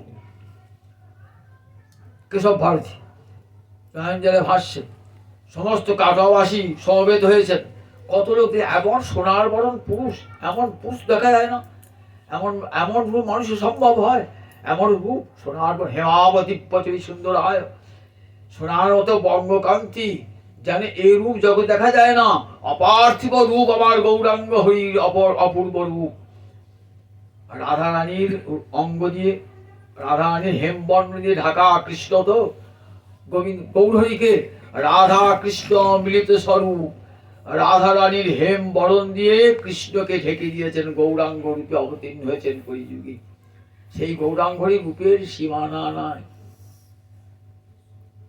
একে কৃষ্ণচন্দ্র রূপের সাগর, আবার রাধা রানী রূপের সাগর, দুই সাগরে মিলে আমার গৌরাঙ্গরী রূপের মহাসাগর। এত রূপ। সব গঙ্গা ঘাট স্নান করতে নেমেছেন, মকরে স্নান করতে সব উঠে চলে এসছেন। দেখ দেখ একটা সোনার বরণ ছেড়ে এসেছে কেশব ভারতীর কাছে, সন্ন্যাস গ্রহণ করবে। সাহেব বলছি দেখো কোন জননী আজ দেখো আজ পুত্রকে হারিয়ে পুত্র শোকে মগ্ন হবে দেখো। আবার কেউ বলছেন কোন সতী তাকে আজ অনাথিনী হয়ে গেল দেখো, এমন স্বামীকে হারিয়ে। ছুটিকে বলছেন কেশব ভারতী আমরা অভিশাপ দেবো, তুমি সন্ন্যাস দেবে না, আমরা অভিশাপ দেবো। নগরে লক্ষ লক্ষ নরনারী আজ কেশব ভারতীর আশ্রম প্রাঙ্গণে অভিশাপ দিচ্ছেন। বলছেন ভারতী কখনো সন্ন্যাস দেবে না, জানো ঘরে নিশ্চয় পত্নী আছে, ঘরে নিশ্চয় মা আছে, মাতা পিতা আছে, দেখো সন্ন্যাস দেবে না, আমরা তোমাকে অভিশাপ দেবো। কিন্তু কেশব ভারতী ভাবছেন এমন 24 বছর বয়সী সন্ন্যাস কেউ হয়? শাস্ত্রে বলেছে 50 ঊর্ধ্বে প্রণব বুঝে, 50 বছরের পর সন্ন্যাস বা একটা সময় আসে 12 বছর হয়, আর 24 বছর সন্ন্যাস হয়। 12 বছর দেখো এই বয়স তুমি সন্ন্যাস নিও না, দেখো সন্ন্যাস নিও না। আর হেন দীক্ষা দাও যেন মহই কৃষ্ণ দাস। কেশব ভারতীর চরণে পড়েছেন, হে কেশব ভারতী কৃপা করে তুমি পারো একমাত্র আমাকে কৃষ্ণ দাস্য দান করতে, কৃষ্ণ প্রেম দান করতে। বলে তুমি আগে তোমার মায়ের কাছে, তোমার স্ত্রীর কাছে অনুমতি নিয়ে এসো। বেশ, আমি যাচ্ছি। ভাবছেন যখন যাবে না নিমাই, সেই সময় পালাবো। কিছুক্ষণ পরে ভাবলেন কি করে পালাবো, জগৎব্যাপী বিষ্ণু গোবিন্দ রয়েছেন, আমি কোথায় গিয়ে লুকোবো। আবার ছুটে গিয়ে বলছেন প্রভু এসো, দেখো প্রভু আমাকে দিয়ে এই কঠিন কাজটা তুমি করাবে, তুমি ছাড়া কে কৃষ্ণ, কে আমাকে কৃষ্ণ দাস দান করবে। চন্দ্রশেখর আচার্য, নিতাই চাঁদ, মুকুন্দ সব এসে গেছেন। মহাপ্রভু কাঁদছেন, বলছেন চন্দ্রশেখর মেসমশাইকে বলছেন সন্ন্যাস গ্রহণ করতে গেলে আচার্য, একজনকে আচার্য হতে হয়। কি আচার্য হবে না মেসমশাই চন্দ্রশেখর। সমস্ত যা জিনিসপত্র সব দ্রব্যাদি নিয়ে এসছেন। সন্ন্যাস গ্রহণ করবেন, মস্তক মুন্ডন করতে হবে তো।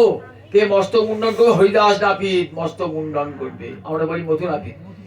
মধু নাপিত মস্তক মুন্ডন করতে গিয়ে বলছেন হাত কাঁপছে, আমি পারবো না, আমি পারবো না, তোমার মস্তকে হাত দিয়ে সেই হাত দিয়ে আর কারো পায়ে ঠেকাতে পারবো না, আমি পারবো না। দেখ হরিদাস তুই তোকে আর অন্য কোনো বৃত্তি করতে হবে, তুই পরম সুখে থাকবি এবং অন্তিমকালে আমার সেবা পাবি। ভাবছেন যদি আমি না করি তাহলেও বিপদ, করলেও বিপদ। তখন স্মরণ নিয়ে সন্ধ্যাবেলায়, প্রায় সন্ধ্যা হয়ে এসছে, মস্তক মুন্ডন করেছে। মস্তক মুন্ডনের পর কেশব ভারতীর কর্ণে একটি মন্ত্র শোনাচ্ছে। বলছেন গুরুদেব আমি স্বপ্নে একটা মন্ত্র পেয়েছিলাম, এক ব্রাহ্মণ আমাকে একটা মন্ত্র দিয়েছে স্বপ্নে। কি মন্ত্র দিয়েছেন গুরুদেব শোনো ভালো করে, তত্ত্বমসি, তত্ত্বমসি। এই মন্ত্রে তখনকার দিনে সন্ন্যাসীরা সন্ন্যাস মন্ত্র গ্রহণ করতেন। তত্ত্বমসি মানে সন্ধি মানে কি হয়, তত্ত্বমসি। তৎ মানে ভগবান, তম মানে তুমি, অসি মানে হও, তুমি হও সেই পরব্রহ্ম।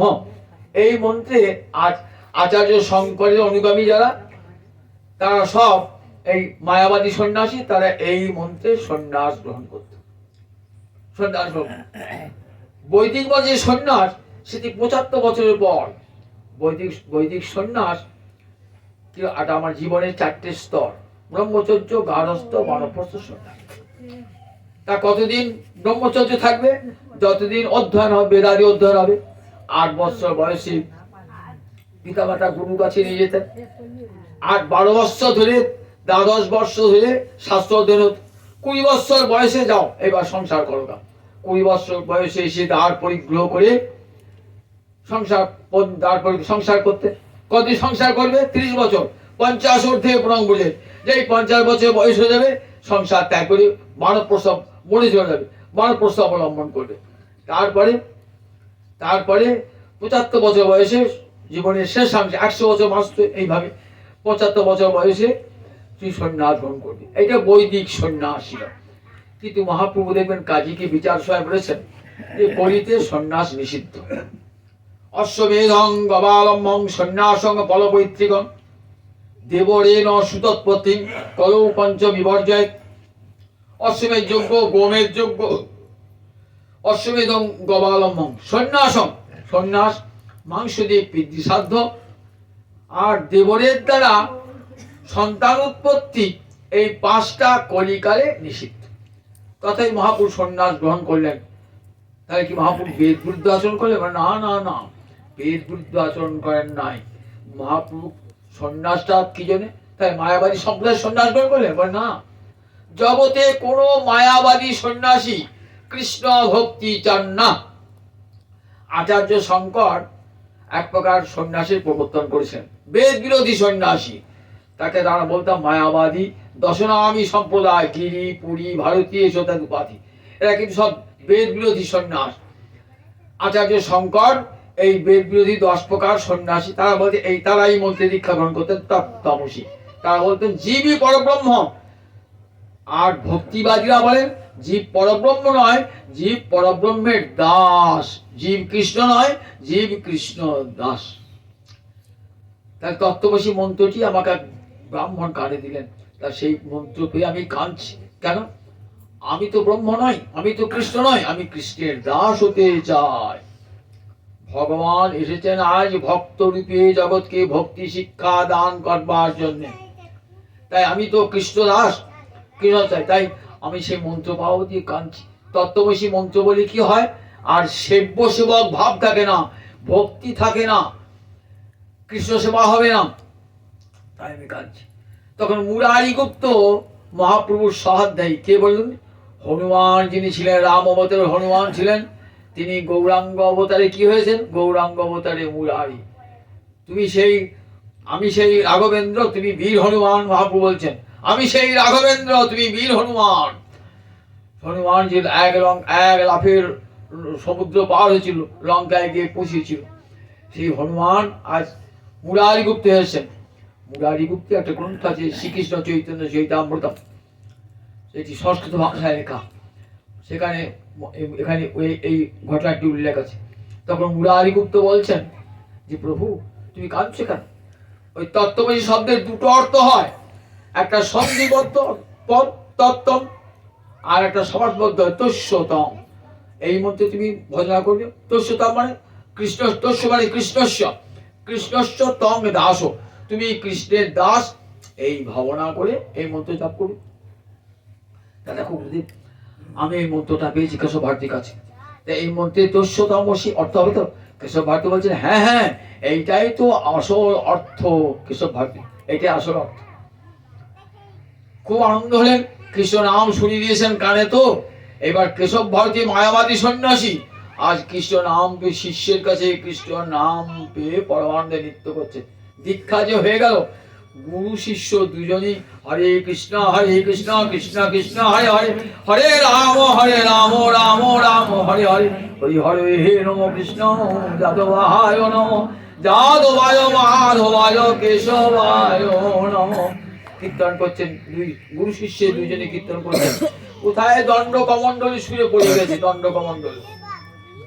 গুরু শিষ্য নৃত্য করছেন কৃষ্ণ প্রেমেতে। দেখুন কৃষ্ণ ভারতী যখন কত বড় কৃষ্ণ ভক্ত ছিলেন। মায়াবাদী পোশাকটা ছিল মাত্র, কিন্তু অন্তরটা কৃষ্ণ ভক্তিপূর্ণ। দেখবেন চৈতন্য চৈতামৃতে ভক্তি কল্পতরুর 9টা মূল বলা হয়েছে, তার মধ্যে কেশব ভারতী একটা। তাই বলা যায় যে বাইরে ওই মায়াবাদী সন্ন্যাসীর পোশাক, কিন্তু অন্তরটি কৃষ্ণ ভক্তিতে পূর্ণ। সন্ন্যাস গ্রহণ করে এই বাবা মহাপ্রভু ছুটছেন। কোথায় গেলে কৃষ্ণ পাবো, কোথায় গেলে কৃষ্ণ পাবো, ছুটছেন হা কৃষ্ণ বলে কাঁদতে কাঁদতে ছুটছেন। 3 দিন 3 রাত এই রাত দেশে ছুটছেন। কে ধরবে? গৌর হরিকে ধরবার ক্ষমতা কার জগতে? একমাত্র নিতাই চাঁদ ছাড়া কেউ ধরবার নাই। নিতাই চাঁদ পিছনে পিছনে ছুটছেন। নিতাই চাঁদ দেখছেন কোথায়? বৃন্দাবন যাবেন তো? কোথায় বৃন্দাবন যাব? কোথায় গেলে কৃষ্ণ পাবো? বৃন্দাবনে গেলে। পাগলের মতো ছুটছেন নিমাই সন্ন্যাস গ্রহণ করে। পশ্চাতে পশ্চাতে নিতাই চাঁদ ছুটছেন। কিছু দূরে গিয়ে দেখলেন কত লোক গোয়ালার ছেলে গরু চড়াচ্ছে। তারা হরিবোল বলছে, আমার আনন্দ করে হরিবোল বলছে। তাহলে এইটাই গরু চড়াচ্ছে, হরিবোল বলছে, এইটাই বৃন্দাবন। নিতাই চাঁদ পেছনে দেখছো না, তুমি তো বৃন্দাবনে এসে গেছি, এটি বৃন্দাবন। হ্যাঁ এটি বৃন্দাবন। কোথায় গেছেন? শান্তিপুরে গঙ্গার অপর পাড়ে এসে উপস্থিত হয়েছেন। এই তো বৃন্দাবনে গরু চড়াচ্ছে, এই বৃন্দাবন নয়। যমুনা কয়, এই যমুনা বলে হ্যাঁ এটি যমুনা। এই যমুনায় স্নান করছেন, যমুনাকে বন্দনা করে যমুনাকে স্নান করছেন। এদিকে চন্দ্রশেখর আচার্যকে পাঠিয়ে দিলেন, যাও শচীদেবীকে নিয়ে এসো, অদ্বৈতপুর খবর দাও গা। অদ্বৈত খবর দিয়ে শচীদেবীকে খবর দাও গা। আর এদিকে অদ্বৈতপুর যেন এসে শুকনো কৌপিন এবং শুকনো বসন নিয়ে আসে। অদ্বৈতাচার্য এসে উপস্থিত, খবর পেয়ে এসে অদ্বৈতাচার্য, আচ্ছা আমি বৃন্দাবনে, তুমি কাহা যাইলা? কি করে জানো আমি বৃন্দাবনে এসেছি? ও তাহলে এটা বৃন্দাবন নয় শান্তিপুরে এসেছি। নয়, তুমি আমাকে বঞ্চনা করলে। বললেন না না, নিতাই চাঁদ কখনো কাউকে বঞ্চনা করে না। তুমি যাহা তাহা বৃন্দাবন। ঠাকুর তুমি যেখানে সেটা বৃন্দাবন, সেটি তো বৃন্দাবন, এই তো বৃন্দাবন। যমুনা কই? বলে এই তো প্রয়াগ থেকে গঙ্গার দুটো ধারা, একটা পূর্ব দিকে একটা পশ্চিম দিকে। পশ্চিম দিকে যে ধারাটি সে ধারাটি যমুনার ধারা। তুমি যমুনাতেই স্নান করেছো। চলো প্রভু, 3 দিন 3 রাত তুমি উপবাস হয়ে আছো প্রভু, চলো আজ আমার গৃহে তুমি মুষ্টি ভিক্ষা গ্রহণ করবে। নিয়ে গেলেন। আর ভোগার্থী গানটি আমাদের হয় না, এই অদ্বৈত প্রভু কাঁদতে কাঁদতে নিয়ে আসেন মহাপ্রভু, নিয়ে এলেন। অদ্বৈত অদ্বৈত আছে আনন্দের সীমা নাই, প্রণাম করে দেখছেন আমার মহাপ্রভু মণ্ডিত মস্ত। আমার মহাপ্রভুকে যখন চুল ছিল, চাঁচর চুল ছিল তখনও সুন্দর, আবার আজ মস্তক মুন্ডিত তখন সুন্দর। যে রূপ ভগবানের দেওয়া যে রূপ না, সেই রূপ সর্বাবস্থায় সমান থাকে। মহাকবি কালিদাস বলছেন না, সরসিজম অনিবিদ্ধম সই বলে না বীরত্তম। পদ্ম যদি শ্যাওলায় ঢাকা থাকে তবু সেই সুন্দর হয়ে থাকে। আমার মহাপ্রভু আজ টোর কৌপিন পুজো আসেন তো, তাও কি সুন্দর অপূর্ব রূপ। তাকিয়ে তাকিয়ে দেখছেন, নয়ন জলে ভাসছেন। আমার আনা ঠাকুর তিনি আজ, আর তুমি কেন সংসার ত্যাগ করলে প্রভু? কেন আমাদেরকে নবদ্বীপবাসী কাঁদিয়ে তুমি কেন চলে যাচ্ছ প্রভু? কেন তো অদ্বৈত পথে গেলে কেন? বলে আমি তো অদ্বৈত আচার্যের পথেই আছি। অর্থাৎ অদ্বৈত আচার্য তুমি যে ভক্তির পথ দেখিয়েছো সেই পথে আছি তো। আর অদ্বৈত আচার্য বলছেন কেন অদ্বৈত আচার্য শঙ্করী অদ্বৈত মার্গে সন্ন্যাস গ্রহণ করলে কেন, কেন পোশাক পরে? আর বলছে আমি তো অদ্বৈত পথে আছি, তুমি তো অদ্বৈত আচার্য, তুমি যে ভক্তি পথে নির্দেশ দিয়েছো তাতে আছি। বললেন প্রভু তোমার সঙ্গে পাণ্ডিত্যের তর্কে কেউ পারবে না প্রভু, তা তুমি সন্ন্যাস বেশ গ্রহণ করলে কেন? তা বলছে শোনো সীতানাথ, বললেন দেখো বিনা সর্বত্যাগং ন ভবতি ভজনং শশুপতি। সর্বত্যাগ ছাড়া কৃষ্ণ ভজন হয় না। গোপীরা সর্বস্ব ত্যাগ করেছিল, তাই কৃষ্ণ পেয়েছিল। সর্বধর্ম যতক্ষণ পর্যন্ত সংসারে আকর্ষণ, ততক্ষণ পর্যন্ত কৃষ্ণ প্রাপ্তি হয় না। গোপীরা সর্বস্ব ত্যাগ নিষ্কিঞ্চন, তাদের দেহ সুখ, গৃহ সুখ, পাতিপুত্র ধর্ম, শাস্ত্র ধর্ম সব পরিত্যাগ করে হে গোবিন্দ তোমার চরণে নিজের দেহ মন প্রাণ সমর্পণ। রাধানী বলছেন না, রাধানী কাঁদতে কাঁদতে বলছেন ললিতা বিশাখা, বলে কহিনু তোদের আগে দাগা পেলাম শ্যামে দাগে, এছাড়ো জীবনে কি বা দায়, তাই তিল তুলসী দিয়া সমর্পণ কইনু হিয়া জনমের মতো রাঙাবায়। জানিস শ্যাম নাম আর করবো না, কৃষ্ণ নাম করবো না, জানিস তো বড় কষ্ট পেয়েছি, বড় দুঃখ পেয়েছি। তাই সংসার ত্যাগ করে আমি যোগিনী হইয়া যাব, শ্রবণে কুণ্ডল দিব। আমি যোগিনী হইয়া যাব, শ্রবণে কুণ্ডল দিব। এই সারি গৃহ পরিহই, এই গৃহ পরিত্যাগ করে চলে যাব, যোগিনী হয়ে যাব। তখনকার দিনে যোগীরা কানে কুণ্ডল পরতেন। আমি যোগিনী হইয়া যাব, শ্রবণে কুণ্ডল দিব, এই সারি গৃহ পরিহরি। আর কি করবো? কৃষ্ণ নাম লব মুখে, আমার জনম যাইবে সুখে, যদু কহে এই বাঞ্ছা করি। দেখুন সেই রাধানী আমার গৌরাঙ্গ হরি এসছেন তো, তাই মুখে কৃষ্ণ নাম নিয়ে যোগিনী হয়ে এসছেন, কৃষ্ণ নাম সন্ন্যাসী হয়ে এসছেন।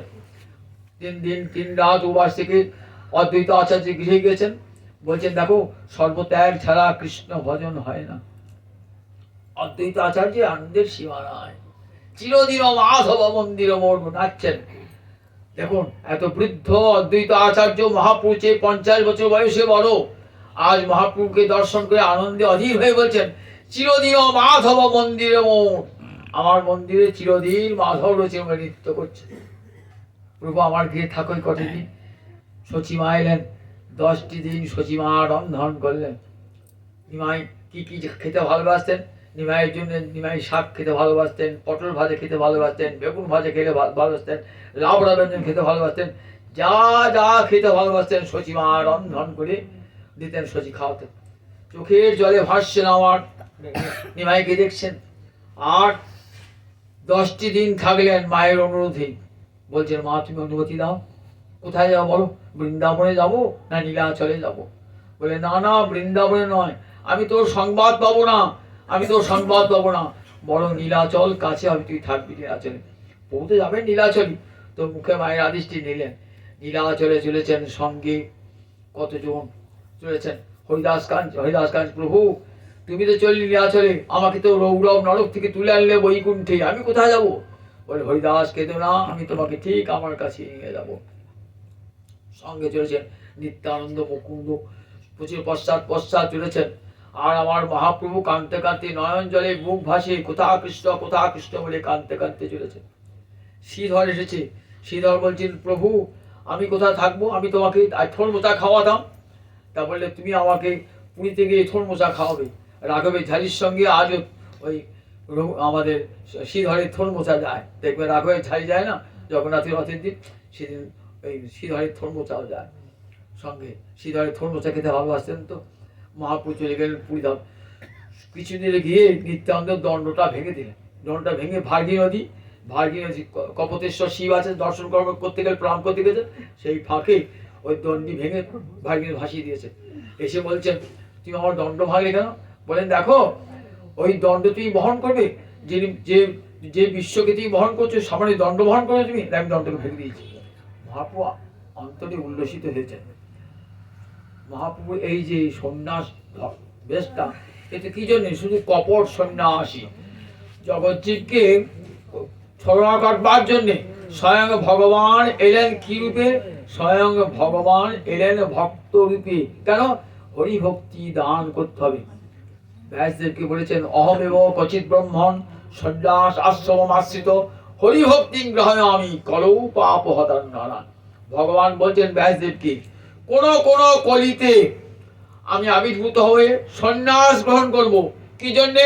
হরিভক্তি গ্রহণ আমি, যা কলির পাপ হত জনকে কৃষ্ণ নাম করাবো, এই জন্যই আমি সন্ন্যাস গ্রহণ করবো। স্বয়ং ভগবান ছন্ন করু, কলিতে ভগবান প্রচ্ছন্ন, সাক্ষাৎ রূপে কলিতে ভগবান নাই, প্রচ্ছন্ন ভক্ত রূপে ভগবান এসেছেন। ভক্ত ছাড়া ভক্তিদান করতে পারে? স্বয়ং ভগবানের ভক্তিদানের ক্ষমতা নাই। পদ্ম ফুলে মধু থাকে, তাই পদ্ম ফুল কখনো মধুদান করতে পারে? কে মধুদান করে? মৌমাছি। সে মধু নিয়ে এসে মৌচাক তৈরি করে, সেখান থেকে মধু পাবেন। পদ্ম ফুলের কাছে গেলে মধু পাবেন না। তাহলে ভক্তিদান কে করবে? ভক্ত করবে ভক্তিদান। গোবিন্দ পাঠ পদ্মের মধু সেটা পায় কারা? ভক্ত পায়, সেই ভক্ত দান করবে। তাই রাধা রানীর প্রেমের ভান্ডার লুট করে এলেন জগৎজীবকে প্রেম ভক্তি দান করবেন বলে। প্রেম ভক্তি মহারানী রাধা রানীর প্রেমের ভান্ডার লুট করে কৃষ্ণ চৈতন্য এসে নবদ্বীপে শচীগর্ভ সিন্ধু মাঝে আবির্ভূত হলেন জগৎজীবকে। হরে কৃষ্ণ কৃষ্ণ কৃষ্ণ হরে হরে, হরে রাম রাম রাম হরে হরে। এই মহানাম দান করবার জন্য এসেছেন স্বয়ং ভগবান এসেছেন। স্বয়ং ভগবান এসেছেন ঢাকা দিয়ে, তো কেউ চিনতে পারবে না। কিন্তু কে চিনতে পারলেন? দেখুন, স্বরূপ চিনতে পেরেছেন, আর রায় রামানন্দ চিনতে পেরেছেন। দক্ষিণ যখন মহাপ্রভু গিয়েছেন না, তখন 10 দিন ধরে সাধ্য সাধন তত্ত্ব আলোচিত হচ্ছে। 10 দিন ধরে আলোচনা হওয়ার পর রায় রামানন্দ বলছেন, প্রভু তুমি কে গো? আমি প্রথমে দেখলাম একজন ব্রাহ্মণ যুবক, সন্ন্যাসী যুবক। বইয়ে দেখিল তোমার ব্রাহ্মণ যুবক, এবে বই দেখি তোমার শ্যাম গোপরূপ। এখন দেখলাম তুমি শ্যাম সুন্দর। কে তুই বলো? তা বললেন, না না, তুমি ভুল চোখে দেখছো, তুমি তো মহাভাগবত, তাই সর্বত্র কৃষ্ণ দর্শন করে আমার মধ্যে কৃষ্ণ দর্শন করছো। না না, আমি ঠিক দেখেছি। তুমি কে বলো? তার সম্মুখে দেখি কাঞ্চন পঞ্চারিকা, তার গৌর কান্তে তোমার সর্বঙ্গ ঢাকা। দেখলাম সেই শ্যাম সুন্দরের সামনে একটা সোনার পুতুল নাচতে নাচতে এসে তার সোনার অঙ্গ দিয়ে তোমার কালো রূপটাকে ঢেকে দিল। কে তুই বল? ধরা তো পড়ে গেছে, এইবার ধরা পড়ে গেছেন। ঢাকা দিয়ে এসেছেন, সন্ন্যাসীর পোশাক এসেছেন, যাতে কেউ আমাকে ভগবান বলে জানতে না পারে। দেখুন, না হঙ্গ প্রকাশ সর্বস্ব যোগ মায়া সমাবৃত। ভক্তির কাছে ধরা পড়ে যান। বলে দেখো আমরা যখন ধরেই ফেলেছো, তাহলে এখন শোনো আমি কে দেখবে?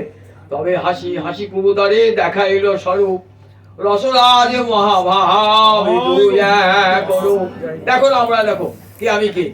একদিকে রসরাজ আর একদিকে রসরাজ গোবিন্দ আর মহাভাব স্বরূপিনী, দুইয়ের মিলিত মূর্তি আমার গৌরাঙ্গ সুন্দর। জগৎজীবকে কৃষ্ণ নাম দান করবার জন্য, রাধারানীর প্রেমের ঋণ শোধ করবার জন্য হরে কৃষ্ণ কৃষ্ণ কৃষ্ণ হরে হরে, হরে রাম রাম রাম হরে হরে। এই মহামন্ত্র বিতরণ করলে জগৎকে জগৎ যত নাম করবেন না তত আমার রাধারানীর প্রেমের ঋণ শোধ হবে। আমার মহাপ্রভু বলেন কলিকালে আর অন্য কোনো ধর্ম নাই, কলিকালে একটাই নামই ধর্ম। কলিকালে কলৌ তদ হরি কীর্তনা বলে কলিকালে যাগযজ্ঞ নাই, বেদ অধ্যয়ন নাই, তপস্যা নাই, ধ্যান নাই, জ্ঞান নাই, যোগ নাই, কেবল হরে কৃষ্ণ কৃষ্ণ কৃষ্ণ হরে হরে, হরে রাম রাম রাম হরে হরে। ভক্ত সঙ্গে বসে হরি কথা শ্রবণ করো আর কৃষ্ণ নাম করো, গোবিন্দ সেবা লাভ করে মানব জন্ম ধন্য হয়ে যাবে। জয় তাই জয় জয় জয় রাধে কৃষ্ণ গোবিন্দ, জয় জয় রাধে কৃষ্ণ গোবিন্দ, জয় জয় শ্যাম সুন্দর মদন মোহন বৃন্দাবন চন্দ্র, জয় জয় শ্যাম সুন্দর মদন মোহন বৃন্দাবন চন্দ্র, জয় জয় রাধা রমণ রাধি হারি শিব পুরানন্দ, জয় জয় রাধা রমণ রাধি হারি শিব পুরানন্দ, জয় জয় রাধেশ্বরী বিনোদিনী ভানুকুল চন্দ্র, জয় জয় রাধেশ্বরী বিনোদিনী ভানুকুল চন্দ্র, জয় জয় ললিতা বিশাখায়াদি যত সখী বৃন্দ, জয় জয় ললিতা বিশাখায়াদি যত সখী বৃন্দ, জয় জয় কাত্যায়নী পূর্ণমাসী হরি লীলা বৃন্দ, জয় জয় কাত্যায়নী পূর্ণমাসী হরি লীলা বৃন্দ, জয় জয় শ্রীরূপ মঞ্জরী অতি মঞ্জরী অনঙ্গ, জয় জয় শ্রীরূপ মঞ্জরী অতি মঞ্জরী অনঙ্গ, জয় জয় কৃপা করি দেহ যুগল চরণার বৃন্দ, জয় জয় কৃপা করি দেহ যুগল চরণার বৃন্দ, জ্ঞান আকুল প্রাণে গাইতে পারি জয় রাধার বৃন্দ, জ্ঞান আকুল প্রাণে গাইতে পারি জয় রাধে গোবিন্দ, জয় রাধে জয় রাধে জয় রাধে জয় রাধে।